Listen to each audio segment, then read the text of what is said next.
What's up, guys? Welcome to RevFit Radio.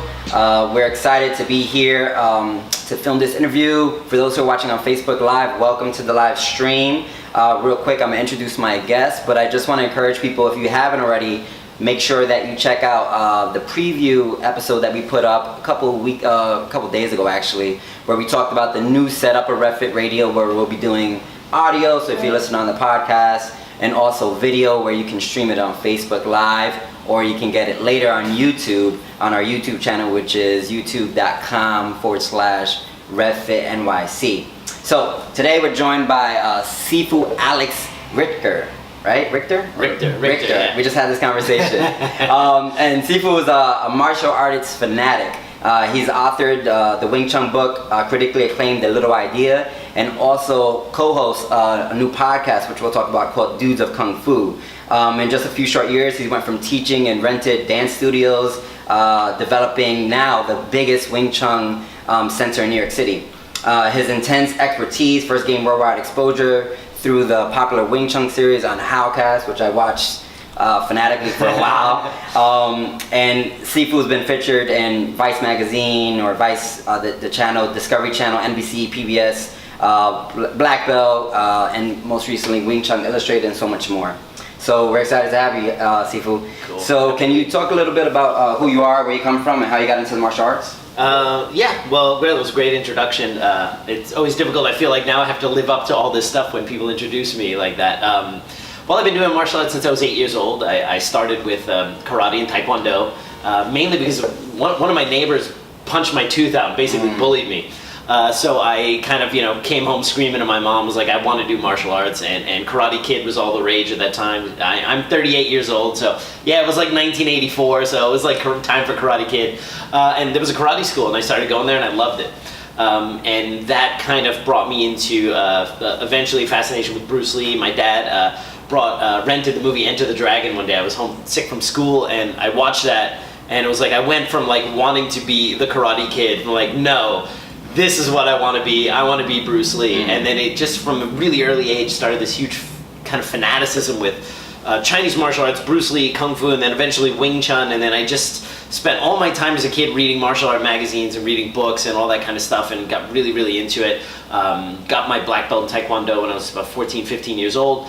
But I always wanted to do Wing Chun, and eventually my family relocated to Seattle, and I had the chance to start doing it, and basically became an absolute fanatic. Went to Germany, studied Wing Chun full-time over there, became a private student of Sifu Learning Ting, traveled to Hong Kong regularly, and now next year it's going to be 15 years that I've been teaching Wing Chun here in New York City, and it's like I don't even know where the time went, but I can't imagine my life without martial arts. This is literally all I do. Yeah.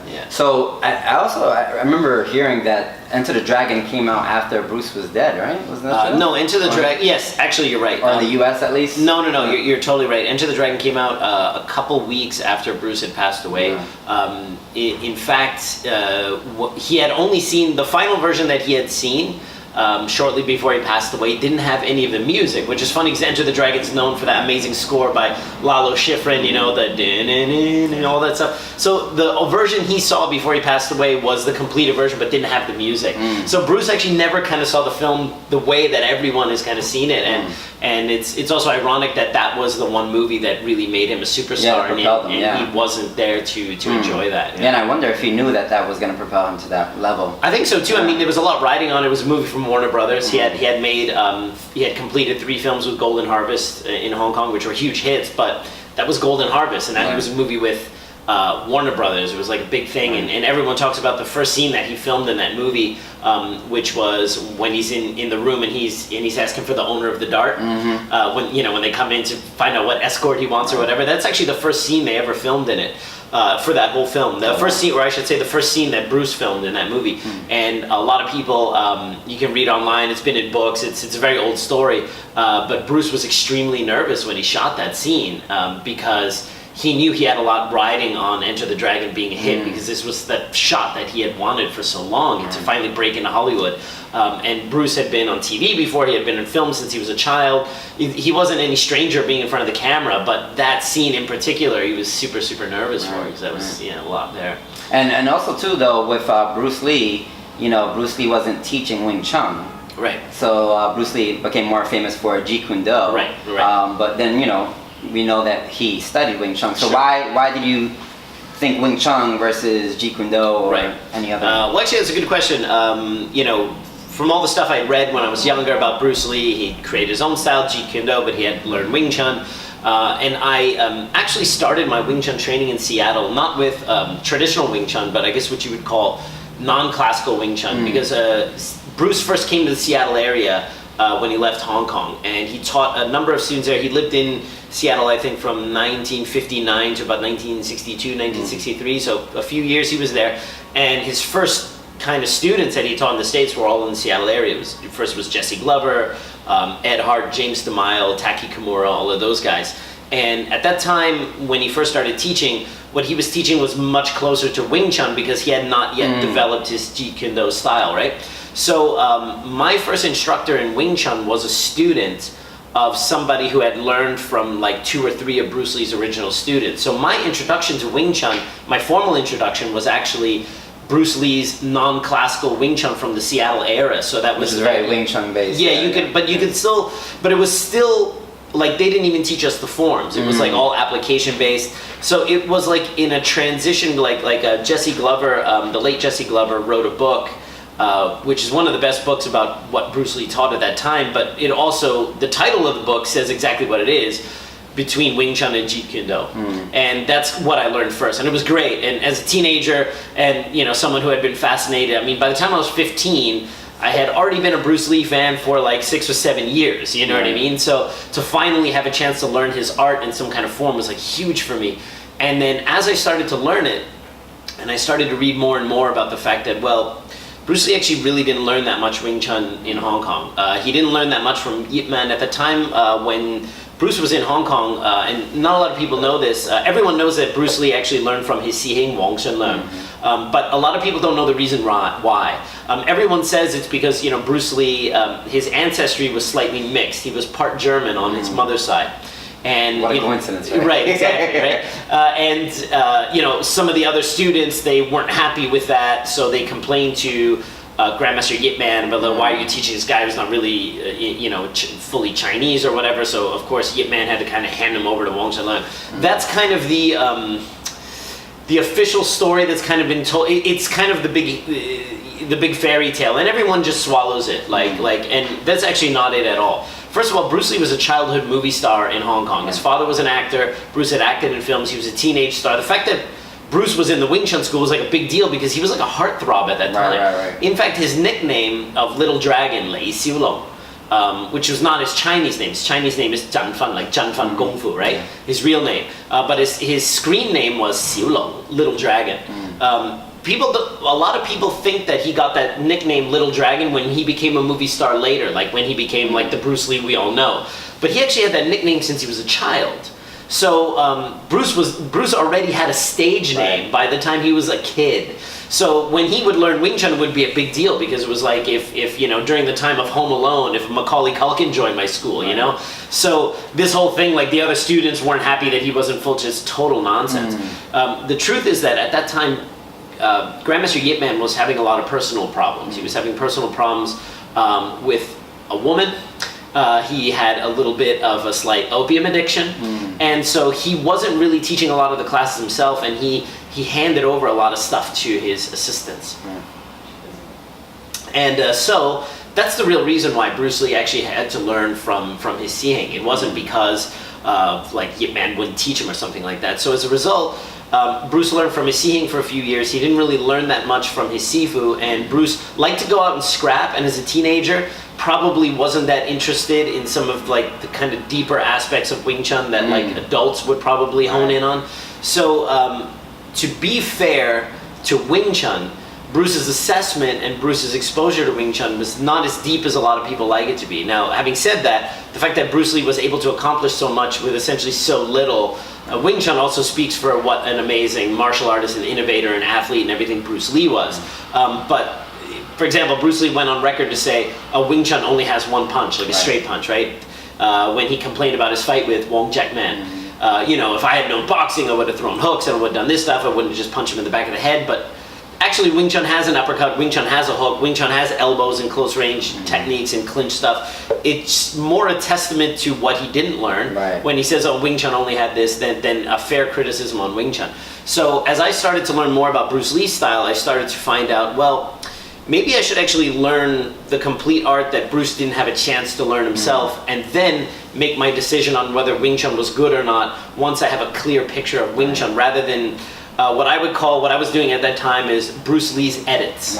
You're kind of looking at someone else's edits, and I want to see, let me see the original source work, and then I can take a look and see if the edits were legit or not, or perhaps not complete. So that's why I then started to stray back into kind of more pure form Wing Chun, and then kind of made that my thing. And when I started doing it, it was everything I wanted. So yeah. And how did you go about your studies? So you studied it in Seattle for a little while. I studied for a few years, and I wanted to learn quote unquote classical Wing Chun, traditional Wing Chun or whatever, and I went into a few traditional Wing Chun schools in Seattle, and I was really disappointed because what I had learned from the, let's just say, non-classical Bruce Lee Wing Chun was very aggressive, very straightforward, and I would go to some of these traditional Wing Chun schools as like a 16, 17-year-old, and I was such a punk at that time. I would go in there to do an intro lesson, but really I just kind of wanted to check out, see if those guys were any good, and I would do cheese out with some of these guys and just kind of push them back, and I just felt like, well, I think maybe Bruce was on to something with these guys not really knowing what they were doing. And then I kept hearing about Leung Ting Wing Chun. Leung Ting was one of Yip Man's last students, and he spells it like T-S-U-N. It was like he had his own kind of brand name behind it, and that he was a student of Yip Man, but also he had like a lot of success in Europe and lots of schools, and then started to read about these different people who had learned WT, and that although they were traditional Wing Chun guys, but they were also like really known for being very aggressive fighters and stuff. So on a trip to Germany, because I'm half German, so we used to travel to Germany pretty regularly, I picked up a martial arts magazine and saw like a huge ad for Leung Ting Wing Chun WT, and there were like pages of schools throughout Germany. I'm like, well, they have like 1,500 schools in Germany. Germany. They got those pictures of like 20,000 people standing it was like, well, this is like totally crazy, and it was not modernized Wing Chun, it was so-called classical Wing Chun or whatever. Right now, I was like, I really want to do this, and then I got like my, who's now my Sifu Kensprecht, I got his book. It was only in German. I couldn't even, I can speak German now, but at that time I couldn't really read it. But I just got the book anyway, and I had like a German dictionary, and I would just kind of plug through it. Were there any pictures? The pictures were in English, right? But yeah, it was like, I was that much of a fanatic where I would even buy books in languages that I couldn't read, and then there weren't a lot of WT schools in the US at that time. There were a few pockets of a couple dudes or whatever. But there was one guy in Vancouver, Canada. At that time I was living in Seattle, and I made contact with him, and I drove up to go see him and do basically kind of an intro lesson / private lesson with him. And when I saw him, he wasn't like my kind of idealized idea of what a martial artist should look like. You know, like I come from like my karate background, taekwondo background. It was Korean instructors. It was all like hard training, you had to be super fit, all that kind of stuff. Even the Wing Chun I had done was all like I trained like a maniac. And then I see this guy, and I'm not gonna say he's out of shape, but and props to Sifu Ralph Hanel, that's who I'm talking about now. He you know, he's had like a little bit of a belly, and he just kind of looked like a normal dude. It was like a German guy, right? It was just like a normal dude, and I saw him, and I was kind of like, all right, it's kind of like a normal dude, right? And I go into his apartment, and then he asked me a little bit about my background, and then we go out onto his balcony, and then he's like, yeah, okay, so you know a little bit about Wing Chun, and like, you know, I do Leung Ting Wing Chun, so on and so forth. He goes, well, just attack me, right? And he said that, and I'm just looking at him, and I'm just thinking, at that time, I was training like a maniac. I also did a little bit of kickboxing. I was, in my teen years, I did some grappling and some jiu-jitsu and stuff like that. And I'm just looking at this guy, and I'm just going like, you're gonna hurt him. Yeah, I'm just going like, dude, I'm gonna throw like, and I wasn't thinking about, I'm gonna go in there and do Wing Chun, although Wing Chun was my main art. I'm like, I'm not gonna attack him using Wing Chun, because maybe his Wing Chun is better than mine. But I'm just thinking like, man, I'm just give this dude a low kick, and it's getting like, I'm gonna hurt him, it's gonna be embarrassing, you know what I mean? Like, and I'm looking at him, he's just kind of standing in front of me, like, kind of like, somewhat disinterested, like, he's just kind of, like that. And I'm looking at him, and I'm just thinking like, and I'm like, what do you mean, like attack you with like a punch or a kick? He's like, I don't care. And I'm just like I'm just dude nuts. So I just remember like, okay, I stood in front of him, and I got into the stance, and I'm like, I'm just gonna plow his leg with a low kick. And I set up, I go to throw him a low kick, and right when I was like about here, setting it up, he had like just stepped straight into my stance, and his hand was right in my face. and he was just, and I was on the wall like this, and I was like, and I was like, wait, what just happened? And I understood that in Wing Chun we go forward, it's aggressive. It's not like I hadn't seen this tactic of going in, but it was just like the way he kind of went from this neutral point. He wasn't in any specific fighting stance. He was just kind of standing there like, whatever. And then he just shot in, and then I was like, he's like, you want to try again? And then I went to throw a punch, same result. I went to do something else. I went to grab him, and after 3-4 times, and then a couple times he cracked me a little bit. Not like he didn't hurt me or anything like that, but he just let me know who was boss, right? Yeah. And then I was like, okay, so I think I have something to learn. So I put aside that which I had learned before, and which is kind of something that I always do, and I tell my students when they come from other places, like, okay, now you're here. It's like you're not here to learn You're not here to learn Wing Chun through the filter of what you did before. If you come here just to learn Wing Chun, forget about that stuff. And I'm not saying that stuff's not good, but you'll make much quicker progress if you just go like, hey, I'm just here, just show me, right? And that's the attitude I always have when I learn new stuff, and I expect the same thing of my students. So I started again from zero and started learning the Siu Tao form and basic footwork and doing all this stuff that felt a little awkward and weird and turning and all this stuff. But I knew what the result was. The result was this guy who looked somewhat disinterested just stopped me like I had never done a day in martial arts in my life. And I was a Taekwondo black belt and was also high ranking in non-classical Kung Fu. And so it was great. And then I wasn't enough for me to go to Canada a couple times a month. I wanted to do it full time, so I shipped myself off to Germany where they had a full-time trainer academy, and I did that for 3 years. Was 6 hours a day, 5 days a week for 3 years. I did nothing but Wing Chun. So I'm not somebody who learned Wing Chun and decided to teach it. I'm actually by trade a professionally trained Wing Chun instructor. That's in fact what I went to school for. So awesome. So you kind of mentioned that, you also, from your Taekwondo, karate days, had a vested interest in fitness and conditioning, and that seems like it has transferred over even into your Wing Chun and Kung Fu training. So, what role does fitness play in martial arts training, and is it something that everyone needs to be doing, focusing on? If someone wants to be a serious martial artist, should they have that part in their life? What's your thoughts on that?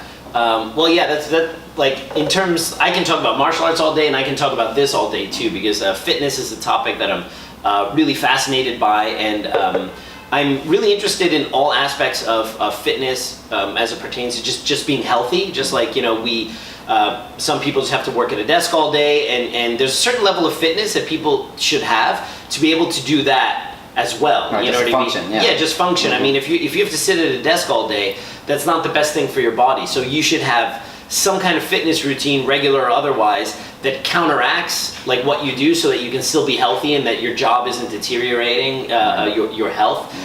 Same thing with martial arts. Now, of course, there's different levels of it. All right, if we're talking about the needs of like a professional MMA fighter or whatever, okay, this is something totally different. I mean, an MMA fighter who fights professionally needs like a whole team. You need a nutritionist, a conditioning coach, a strength coach, on top of like your boxing, striking, jiu-jitsu, wrestling coaches and all that stuff. Like, to really compete at the highest levels of MMA now, you need like a whole team, and you need to be somewhere where they can support all these different aspects. And I'm totally into that. Like I love to see how professional fighters train, and I love to see how they take care of themselves. And the shift now is also quite different when you look at, and even in traditional martial arts is different. In the old days, it was essentially no pain, no gain. If you're not killing yourself and crushing yourself and just doing more, it doesn't matter if your form's not great or you're tearing the hell out of your shoulder, well, just do more, just suck it up, princess kind of idea, right? And then you're starting to see that now people realize, well, the science is out there that we now know how we can train better and safer, better now than at any other point in history. So it's like, you have people now who are not only just learning better ways of getting strength or getting cardiovascular conditioning, but they're also learning how to do that without wrecking their bodies, or they're learning how to address injuries rather than just ignore them and push through the pain. So we're in a really cool time period where all this information is coming out. I mean, that's also a double-edged sword. You have a lot of misinformation, you have a lot of people just trying to sell gimmicky stuff. But if you have the time and the patience to sift through it, there's a lot of really great stuff out there. And so where I kind of go on that spectrum is, from the person who just needs to be fit to get through their 8-hour workday to like, the needs of like a professional MMA fighter, probably somewhere on this spectrum, I'm like maybe somewhere here in the middle, or maybe a little closer to the guy who just has a regular job. For my students, I always say it's contextual. if students are here 5 days a week, a lot of the fitness they need, they're going to get through the regular class because we integrate the fitness into the regular class. But you always have people who want to perform at a higher level, and then that's when supplementary training and doing additional training is important. And that's why if you go to our 5th floor space, you'll see we have lots of training equipment, kettlebells, pull-up bars, we have a Concept 2 rower, we have all sorts of stuff. And we want to give the students the tools to push to whatever level they want, but that's individual for everybody else. Most important for me is that nothing you do for your fitness training should make you worse, right. should be wrecking your body, or should be doing anything where there are going to be some kind of long-term effects that are going to be negative, you know what I mean? Like that are going to outweigh any kind of short-term benefit you get. So yeah, I'm a big fitness junkie. As a matter of fact, right now I'm in a phase of, because I like to run experiments on myself. Like I'm not as extreme as like Tim Ferriss or something like that, but I like to read different training protocols and put myself through them as like my own guinea pig. In about a month and a half ago, if you saw me, I was about 15 pounds heavier. So I went through like a very heavy strength training and explosiveness phase, and so I actually bulked up quite a bit, and I was kind of very cut. But at the same time, I felt like, all right, I have to do a lot to maintain this with my body type. So now, in the last 2 weeks, I've been on a losing weight phase because what I want to do is I want to cut out all my baby fat and get my weight down as much as I can to where I feel like I can function well, and then I want to build my strength from there. Conor McGregor had a really funny quote because he was complaining about fighting at 170, that he doesn't have abs at 170, and whereas when he fights like at 145, you can see everything. And the funny thing is, I basically was around 170 at my bulkiest, and or actually a little bit more. And I don't have abs at 170, even if I'm super strong and everything. Like I'm very well trained. I do ab training every day, but it was like I still didn't have abs, and that's because I have a little bit too much around here. So now I'm like on a new experiment. I'm just gonna not cut weight, like I'm not losing water weight, just lose fat. And I want to bring myself to about 155, and then I want to start strength training from there. So I'm just going to see where that is. So you need about 3 more weeks to get there, and then that's my new experiment. So I go through. That's why if anybody follows my Facebook throughout the year, you'll like see there are times where I kind of bulk up, there are times where I'm kind of skinny, there are times where I look more like this, more like that, because I'm constantly kind of tweaking. Yeah, but you look like you never aged. I see pictures from before. I'm like, this guy looks the same. Yeah. Sometimes people are a bit shocked when I tell them I'm 38, but I part of that too is not just the fitness routine. I do what I love for a living, and that makes a huge difference. Sometimes students come in here and the hour or two that they spend in the school is it's like a vacation for them, because they work for a boss that they don't like for 8 hours a day. They feel kind of oppressed, and they know that there's like an hour out of the day where they can come here, and it's all about kung fu, and they can punch stuff and hit stuff and learn things and push themselves in a way and feel like they're like, when you're inside here, it's pretty quiet, and you don't, for the moment you're in the school, you don't feel like you're in New York City. You feel like you're just like somewhere else. And sometimes when I overhear them talking, like, oh God, yeah, at work, and oh, this person got passed up from a promotion, all this, and you hear that kind of stress that's under the surface, I just go, wow, I don't have any of that. Like I don't even know what that's like anymore. I haven't worked for somebody since 1999. Right? So it's like I don't even know like what that's like, and I realize then it's like when people say that I still have a youthful appearance, I'm like, yeah, because I had probably almost 20 years without a lot of, I mean, running your own business in New York can be very stressful, and there are a lot of things you have to deal with, but it's a different kind of stress when you're doing it for yourself. Everything I do for my school and for my business, I'll eventually benefit. And yeah, that makes all the difference in the world. Without a doubt. Yeah. I actually, just back to the fitness, and I read this study recently. It was like the first large-scale scientific study of the effects, the long-term benefits from like traditional physical activity practices in China. And so of course they're talking about, Kung Fu, they're talking about Tai Chi, they're talking about Qigong and all these kind of things.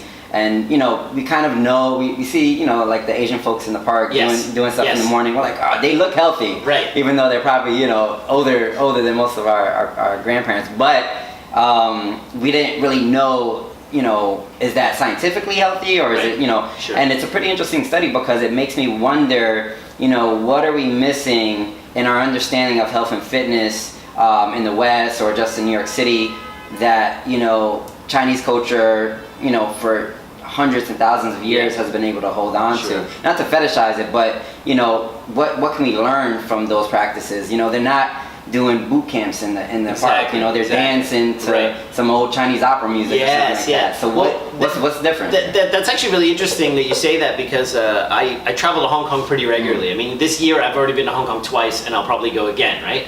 So I'm pretty used to that. You get up in the morning, and there are parks all over Hong Kong, and you go to any park 6 in the morning, and the grannies are there, and the grandpas are there, and they're doing exercise. And the thing is that it's not even always specific. Like sometimes you have like groups of grannies there who are kind of like sweating to the oldies, like it'll be some Chinese opera and they're just kind of dancing, and then you have some other grannies who are kind of just doing some like basic aerobics, and then you have some that are doing Tai Chi, and some that are doing like basic calisthenics and stuff, and men too, and then you have some dudes who are there doing some like formal martial arts training and stuff. And it's every morning, and it's every park, and you realize that culturally it's different. It's like when you get up in the morning, and it's often before they have breakfast. And that's one of my biggest takeaways from all my time in Asia is when I get up in the morning, before I have breakfast, before I do anything, I do light exercise. And that light exercise depends entirely on my mood. So some days I'll just get up and like I don't feel super energetic that morning, so I'll just do like a basic standing Qigong set, which is basically just stretching and doing some basic breathing.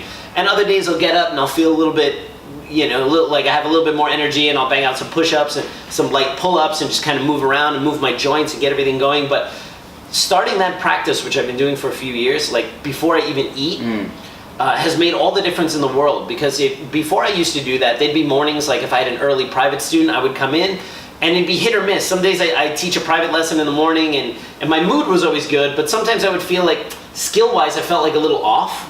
Like I just felt like, oh man, like I just feel a little not like my best. And since doing a real simple routine, and that routine might be 3 minutes and it might be 15 minutes, and I do it just entirely on my mood. I never force myself, I just do something every morning.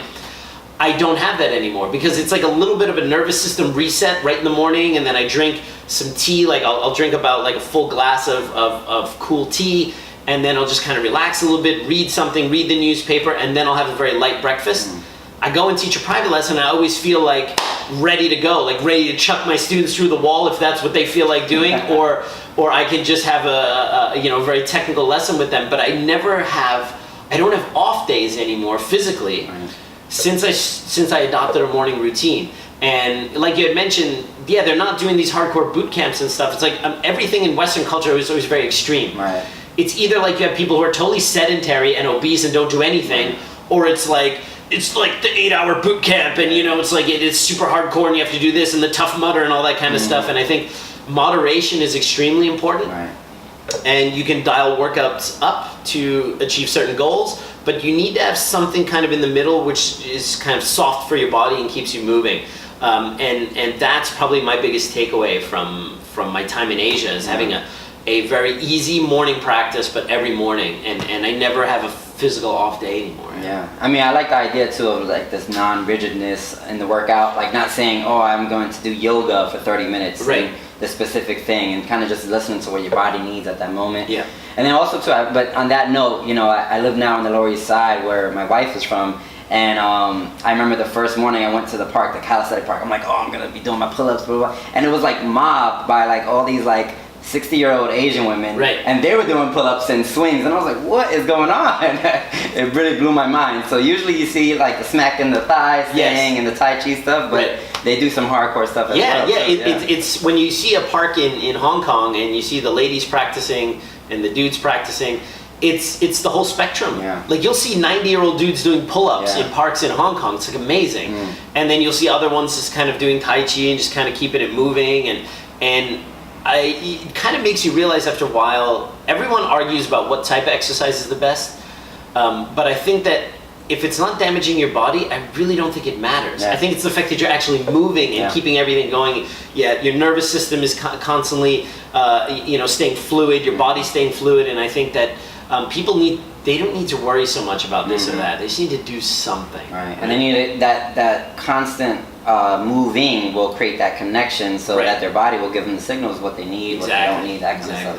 Yeah. All right, awesome. So a lot of people have been discovering Wing Chun in the past, couple years, primarily because of the Ip Man movies that come out. And so, there's part 1, 2, 3. There's some spin-off Ip Mans as well. Sure.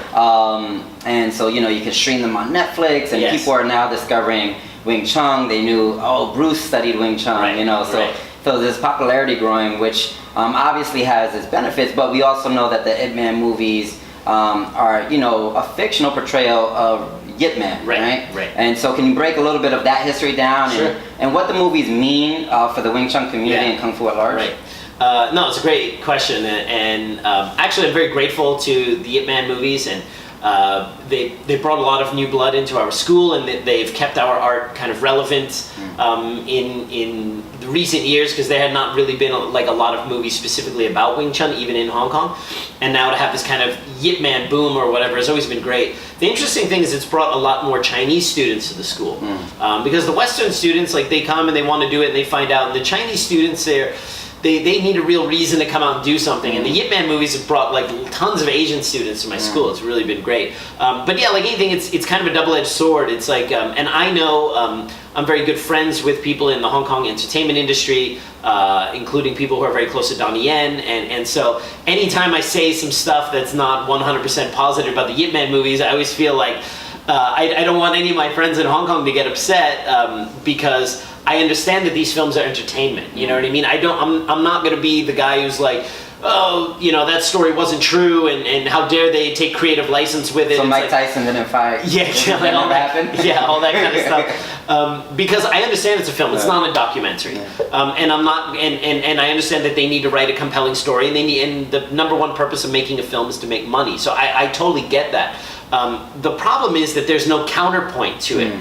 Nobody has done a documentary, nobody has done something authoritative about Yip Man's life to say, okay, well, now that you heard about him through these films, why don't you take a look at his real life story?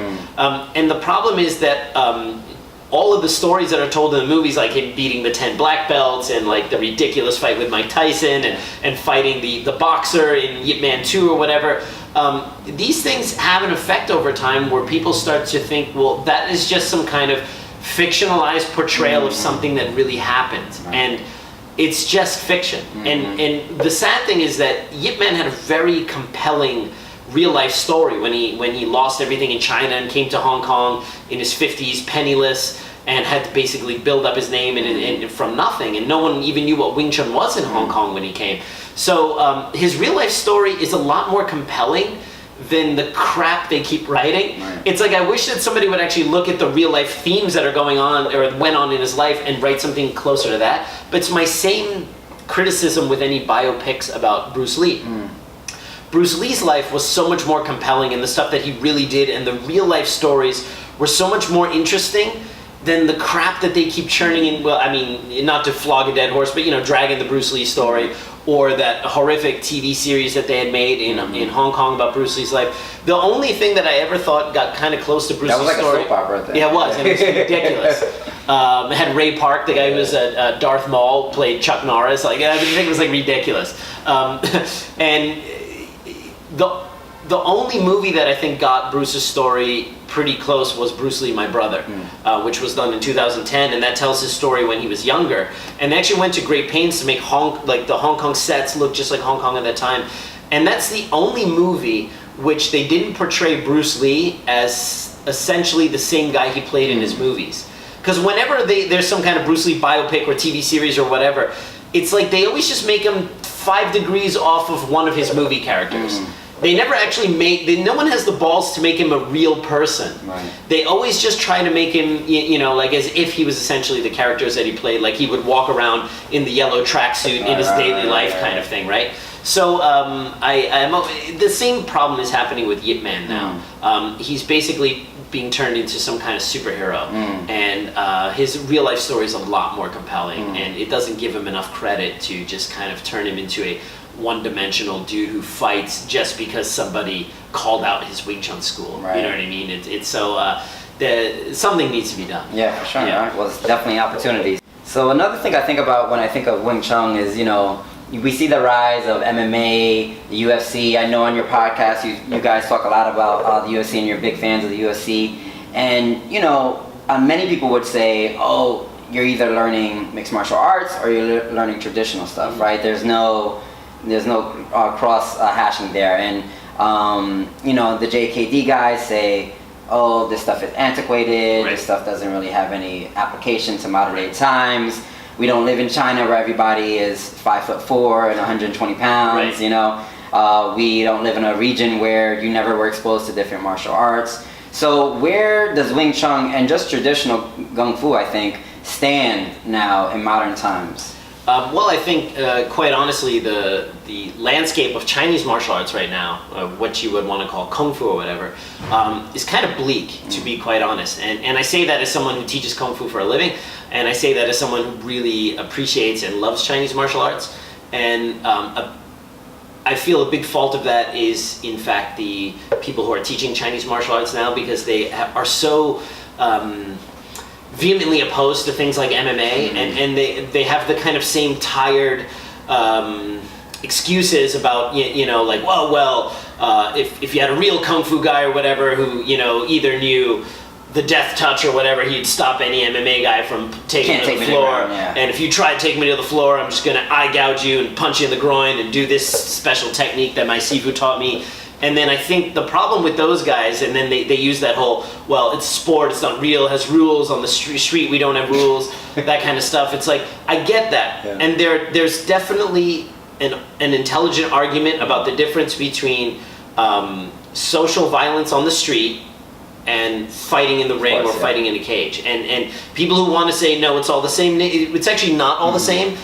But I'm not the guy who's like an apologist for traditional martial arts and say, well, because I'm not allowed to grab your groin in UFC or whatever, that's the reason why I'm not fighting in there, right?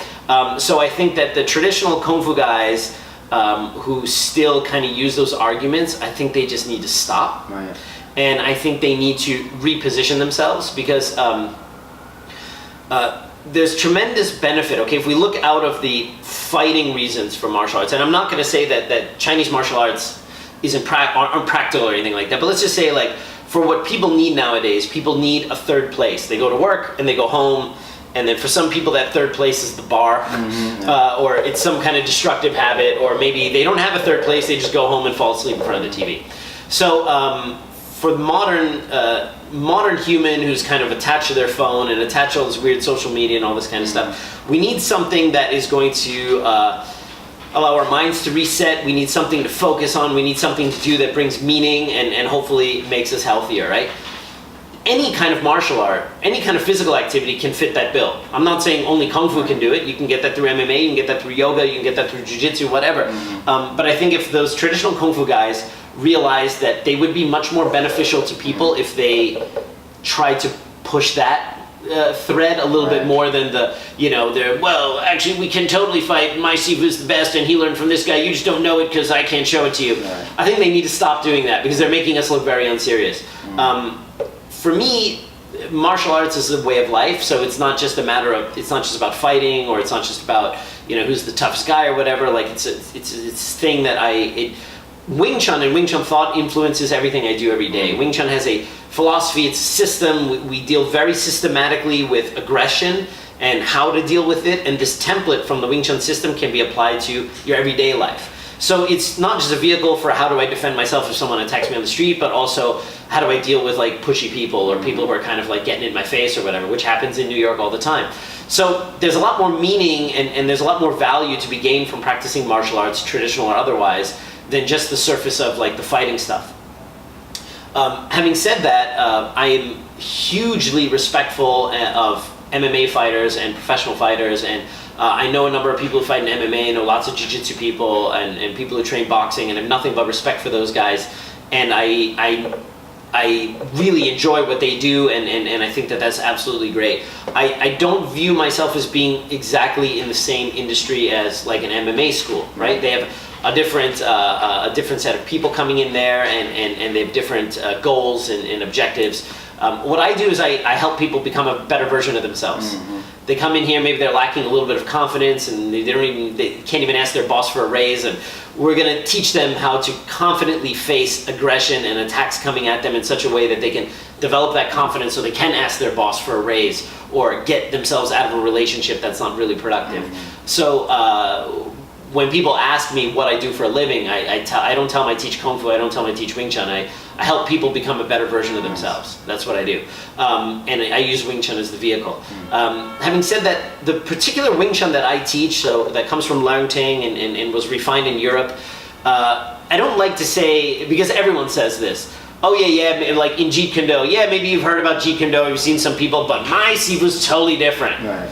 All right, maybe you've seen Wing Chun before, maybe you've seen some horrible Wing Chun before, but what we do is totally different, all right? I hate to sound like that, but what we do is totally different. it is kind of the truth, all right? I've had the chance to learn the real traditional, straightforward, aggressive Hong Kong style Wing Chun, but at the same time I also learned a very kind of structured and more modern European take on it. So what I do and what we contextualize for our students is, you're on the street, somebody gets in your face, and you want to de-escalate it. Like 99% of street fights are 100% avoidable. You know what I mean? If you really get into it with somebody on the street, there's probably part of you that let that happen, especially nowadays. Of course, and this is, well, I'm not talking about predatory violence. Somebody breaks into your house or somebody jumps you. That's something different. But we all know the chest puffing, we're looking at, like that kind of stuff.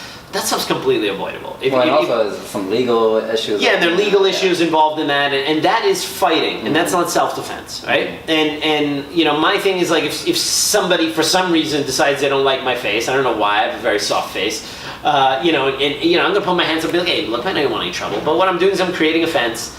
Just in case I need to do something, I'm not standing with my hands down or I'm gonna get knocked out, because most of that stuff happens in this range. Right. And you can de-escalate, you can tell the guy, look, I'm sorry, I didn't mean to look at you. Give him what he wants, let his ego be stroked, and probably de-escalate the situation. At the same time, if the person moves, I need a really quick reaction to do something. If he tries to shoot in for a tackle or if he tries to punch me or whatever, I need something that's reliable and effective and simple, because in that moment where you're a little frazzled, you have adrenaline coursing through your veins, you can't remember a 20-step way to deal with somebody grabbing your wrist or something like that. It has to be something straightforward. So that is what I teach. And that is a very specific piece of the martial arts pie that isn't necessarily addressed in MMA or other traditional martial arts. And that's not to say MMA people don't know how to handle themselves in that situation, or that they wouldn't be able to do fine in that situation. They most likely would, because they're used to training under pressure. But because somebody does martial arts doesn't specifically mean that they know how to deal with that situation. And that's a situation that if we have to defend ourselves in the street, we also have, again, predatory violence, being attacked and mugged. That's really the situation we're in. And Wing Chun, being that it's a very close range fighting style, is really suited for that type of fighting. If we're talking about, okay, I'm going to put my hands up and go back and forth, and I'm going to time you on this feint and that feint, well, that's fighting, and specifically that's sport fighting, and that's a different realm. And I practice that. Occasionally I go to a boxing gym and just practice boxing, and and I do that kind of stuff because I'm fascinated by it as a martial artist. Has nothing to do with how I envision what goes down on the street as being like. And I think people, because MMA is real, and MMA is the dominant martial art and the dominant presentation of martial arts now, there's also a bit of a skewed narrative that a street fight looks like an MMA fight. And that's not the case. And I'm not the guy who says MMA guys don't know how to fight on the street because they don't do street stuff. And if anybody can fight on the streets, an MMA dude, all right? They can punch with power, they can grapple, they can do all that stuff. I'm never the guy to say that. All I'm saying is that what I teach just specializes in that for normal people who are not grinding in a gym 3 hours a day. So that is where I specifically see what I do. And there's also some differences, I think, with your lineage and your school, right? Like, even in the Wing Chun world, right? Right. Isn't there like, you have like a systematic kind of promotion system? Yes. Almost like a belt system. Right. Via like shirts, I think. Yeah. You know, so that's a little different, I think, than some other gun fus as well. Sure. So maybe you can speak a little bit about that. And also too, it seems like your instructor team is pretty diverse, diverse team. Is that a conscious effort, or is that just by chance that happened? Right. If you see my instructor team, it looks like a United Colors of Benetton ad, right? Which is great. I always wanted to surround myself with a diverse group of people. I would think it would be a great tragedy if I had been teaching Wing Chun for 15 years in New York, and my instructor team is a bunch of white dudes who look exactly like me. Right. I'd just be like, that I don't really feel that I've kind of pushed the message of Wing Chun out there to anybody beyond like myself, and I think that, one, we're in New York, so it's a diverse place. I think just by default, you have a lot of different people coming in here. I think it's also my background, although I'm like as white as they come. I'm half Cuban, right? And my mom's Cuban, my father's German. I grew up in a very culturally diverse household, and like would spend summers in Miami with my Cuban family, and it was all about Cuban music and Cuban food and all that kind of stuff. And then I would go to Germany, and there was a totally different side of my character that was explored over there, and a very kind of dedicated, dry, calculating, organized way of looking at the world. And then I grew up here on the East Coast, so I grew up with I had Chinese friends, Filipino friends, black friends, everybody. And then so I always felt like that was the real cool part, specifically here in the East Coast. So yeah, it kind of happens by default. It kind of happens that I feel most comfortable perhaps with people who are who force me to kind of push what I know and what I think. So so there's that thing, and the second thing, my teacher Lang Ting was very forward thinking in the 60s and 70s. Part of traditional Chinese Kung Fu's problem is that there's a lack of codification and standardization, not just in Wing Chun, but like in all the Kung Fu styles. You go to, in Hung Gar, which is a very famous Southern style, you go to 10 Hung Gar Sifus from the same lineage, and they may start you with a different basic form. It's like, it's not just that it's not standardized in terms of like certain movements. It's like, you go to one Hong Kong Sifu and he starts you with one form, and the other one starts you with a completely different form. And it's like, well, you can say, well, this is great for personal interpretation or whatever, but I really believe that all martial artists need to develop their own way of doing things once they have polished a strong foundation of basics. And I think that the narrative of Jeet Kune Do and finding your own way of doing things makes sense once you have a foundation. Bruce Lee could be very critical about forms and classical martial arts training after he had done it for 12 years already. You know what I mean? And I would hope that, after having a traditional background in solid fundamentals and in basics for 12 years, that you no longer really need a form to improve your skills, that you're thinking then more about improving your timing and how you do the movement, how you execute it and stuff like that. I think every martial art should be there, but when you come with that view of like, you need to find your own personal way of doing this before the student even knows how to throw a punch, I think it's a bit premature. So what... not to cut you off, but this reminds me of like in the fitness industry where you'll go into certain gyms and very advanced movements for beginners, and but there's no foundation on bracing your core, posture, this kind of stuff, alignment. And so we know that just leads to injury and danger and not a good foundation. And I guess, you can make the direct correlation to martial arts. And, especially for most working people who don't have, the luxury of doing 6-hour days and, 5 days a week kind of thing, hanging out in a Buddhist temple or something like that. As in a Shaolin warrior style, it's not really what's going to happen. It's going to be 1, 2, 3, maybe 4 hours a week that I can, just do a full dedication to this kind of thing. So there needs to be some systematic approach to that, I would think. Yeah, and also people like to see a little bit of progress. I mean, there's give and take about things like belt systems and ranking systems or whatever, but if you see all the most successful martial arts schools use some kind of ranking system, whether it's belts or shirts or whatever, and of course we all know that there are abuses of that, like McDojos, you can be a black belt in 2 years and stuff like that. I mean, yes, of course there's also that, but you can't say that because that exists in the world of martial arts ranking and codification that it's no good. If strict standards are enforced, then a ranking system and a teaching system and teaching program is actually extremely valuable. And I mean, they have it in Brazilian Jiu-Jitsu as one of the best ranking system, only has a few belts. And most Brazilian Jiu-Jitsu schools still make it pretty difficult to become a black belt. And so you might not know exactly what every blue belt around the States knows, but you know, a blue belt kind of knows like the basics, and a purple belt's kind of polished it a little bit, and a brown belt probably knows pretty much everything, but they're just getting really good at it. And a black belt has basically mastered all the fundamentals of Brazilian Jiu-Jitsu, but even for many BJJ guys, a black belt's also kind of the beginning, right? And that's a ranking system, and Brazilian Jiu-Jitsu is arguably one of the most modern martial arts, right? So if you look at that as an example, that there definitely is something to there. My teacher Lang Ting was a huge admirer of Maso Yama, the founder of Kyokushin Karate. And he actually modeled the Wing Chun ranking system loosely on Maso Yama's ranking system. So we have like 12 student levels instead of belts.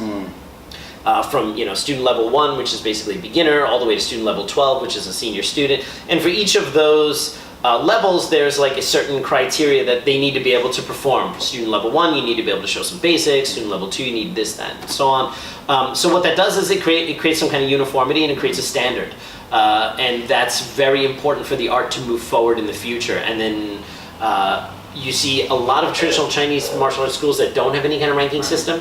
And quite frankly, they're a mess. So what do you need to know after year 1? What should somebody know after year 2? If somebody's an instructor, what skill sets do they need to have? In traditional Chinese martial arts, that's extremely ambiguous, which is why they always fight over who's qualified to be an instructor.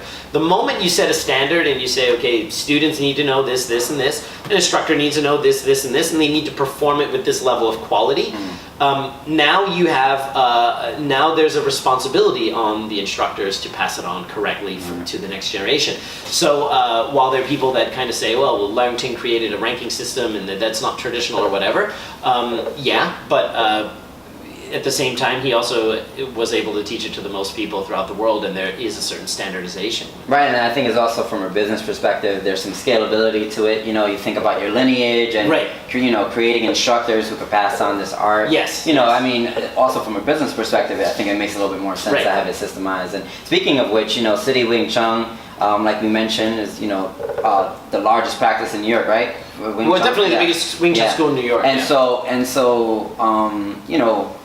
what do you think led to that success for you? And then also too, what are your plans and visions for the future? What are you trying to make happen? Sure. Well, hey, that's really great. Well, I have to kind of then give away the secret of my success here. All right? Give all the secrets up. And well, actually, the secret is pretty simple, and it's something that in the 15 years I've been teaching here, there've been a number of Wing Chun schools that have came and gone. All right, so like I started teaching, there were a couple established Wing Chun schools here in New York. Most of them are gone.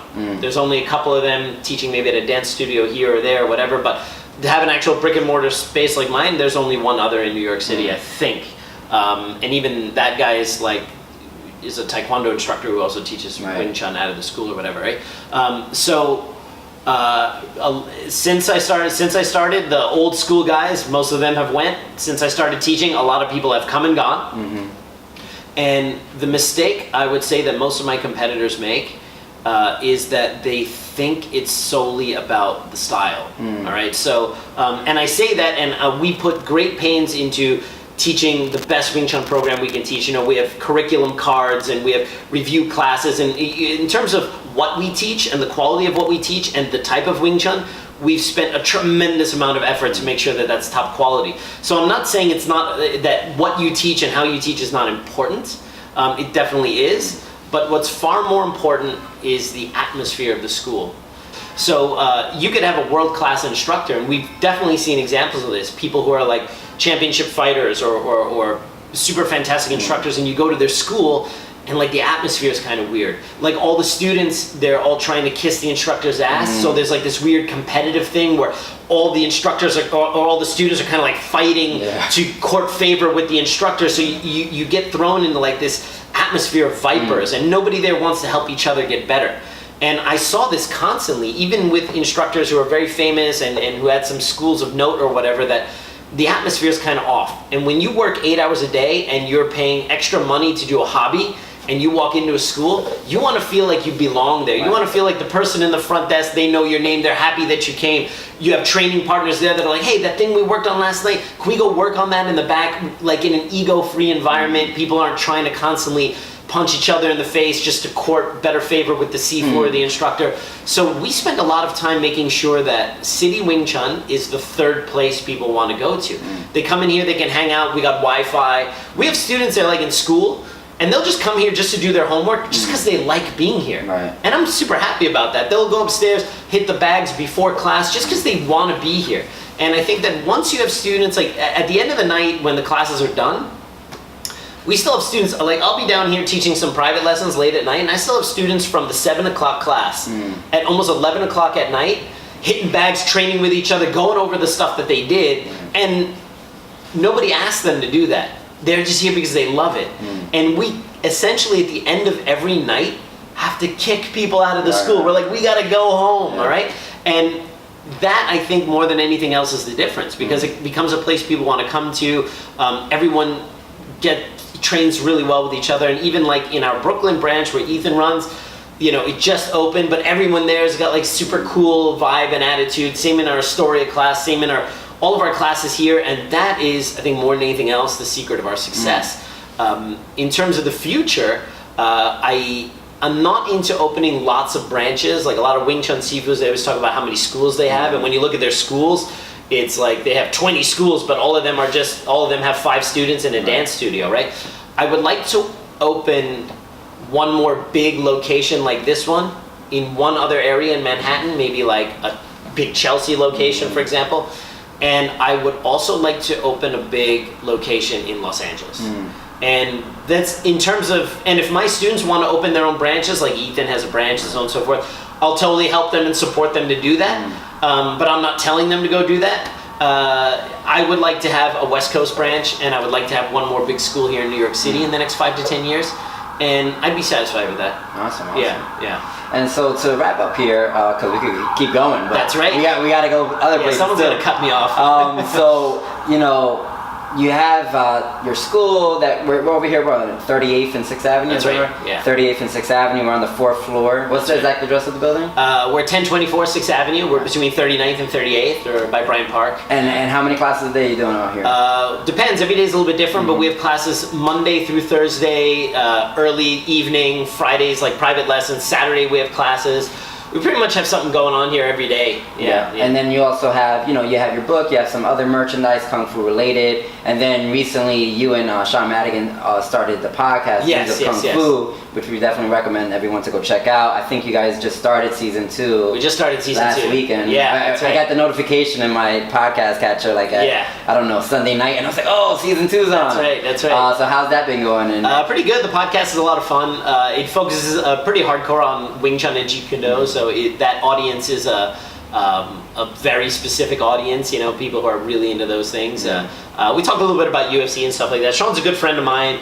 He's an absolute encyclopedia of Jeet Kune Do, and has a lot of Bruce Lee's original, copies of Bruce Lee's original notes and stuff like that he's sent me some of that stuff. I have some of Bruce Lee's Chinese notes, copies of it. Wow. And because I can read a fair amount of Chinese, it's really interesting. Almost 80% of Bruce Lee's Chinese notes are all about Wing Chun, which is funny because he sometimes got criticized. They thought, maybe he didn't think Wing Chun was that important because he didn't write that many notes about it. Well, there weren't any books he was reading in the 60s about Wing Chun. The notes he had here, but all the stuff he wrote in Chinese was about Wing Chun. It's very, very interesting. So Sean and I have the Dudes of Kung Fu podcast. It's available on iTunes and all the regular places where you can get podcasts. The other thing I have here, the school, if people are interested in learning Wing Chun here in New York City, it's learnkungfunyc.com. That's the website for the school if they want to do that. I also have my own website, which is sifualexrichter.com. And that's kind of a hub for all the projects I'm working on. The podcast is on there. Some of the film projects that are upcoming that I'm working on are on there too. And if people are interested in keeping up with me, that's the way to do it. sifualexrichter.com. Awesome. And we'll put that on the show notes and link to your social media and all that good stuff. Your professional page. We saw that post about that. And then you do any traveling around the country? Or? I do. I used to teach a lot more seminars to my partner schools, and then I have 2 beautiful daughters now, and I don't like to travel out of New York because I really don't like being away from my daughters. Right. It's interesting how having kids really changes your perspective. So I do a little bit of traveling, but normally I'll do it with the whole family now. I'll occasionally, teach some seminars here and there, but a few years ago I had a pretty heavy travel schedule with seminars, and I don't want to do it anymore. I let people come to me. I'm here. I'm easy to find. If people want to learn from me, they can just come to New York. Yeah, sure. You're definitely very accessible, which is great. Yeah. And thank you for that. Yeah, cool. I'll be in Italy in a couple weeks, but that's more for fun. Hong Kong soon for another big project working on. When the announcement is ready, I'll have a big announcement to make about what I'm doing in Hong Kong. Cool. So, well, thank you so much, Sifu. Yeah, thank you for having enjoyed me. the interview, and hopefully we'll get you on here again. Awesome. Thank you. Awesome. It's fun. And for those who want to find out more about Sifu Alex and his School City Wing Chun, and that's Wing Chun TSUN, we'll have everything linked in the show notes. Of course, you can check us out on revolutionaryfitness.org, and of course find our podcast RevFit Radio on iTunes, Stitcher, and all those podcast catchers. And until next time, thanks so much, and let's continue to move together. Thanks.